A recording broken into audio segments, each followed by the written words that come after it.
MAC filtering was an early option in wireless security, and at first it sounds like it's a really great idea, and it's still used out there, by the way.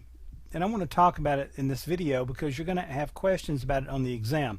Now let's back up just a minute and think about how TCP/IP works and all the networking hardware works. Any network adapter out there, any adapter that can connect a machine to a network, has a MAC address. Now that network adapter is also called a network interface card, or a NIC, and that network adapter has a MAC address. And MAC stands for Media Access Control, and that MAC address is hard-coded onto the adapter. Now any manufacturer for these network adapters have part of the code belongs exclusively to them, and at the end of the day, the MAC address that's on every individual network card out there is globally unique.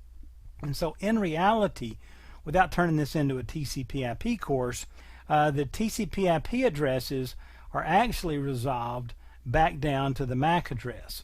But we'll leave that behind for now. So what exactly is MAC filtering? Well, if we already know that every wireless adapter out there has its own unique MAC address, why don't we just create a list of MAC addresses that can connect to our network? So if I have a company and I have a corporate network, I say, okay, all my wireless laptops, I just want to limit access only to the MAC addresses for the laptops that we've purchased. Problem solved, right? This is a pretty secure solution.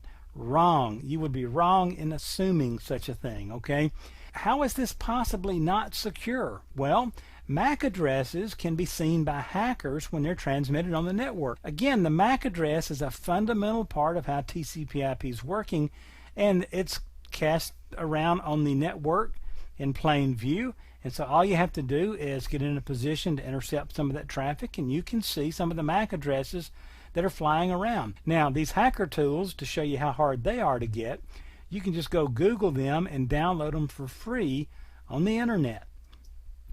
Now, once I find a MAC address that's working and flying back and forth in that network, all I have to do is assign that MAC address and use it to impersonate a genuine user. Now you say, wait a minute, what do you mean assign it? I thought those things were hard-coded. They are hard-coded, but there's software out there that will let you change those things, that will let you impersonate someone else with a MAC address and so forth. Now, another aspect of MAC filtering is you have an added configuration complexity, because each MAC address that you want to use has to be manually added to all of your access points. And every time you get a new machine, that new MAC address has to be added to all access points. Okay? So the bottom line, is MAC filtering useful? Well, sure it is, but only as an additional layer of security, not as a complete security solution on its own, and not as a standalone security solution. So that's what MAC filtering is.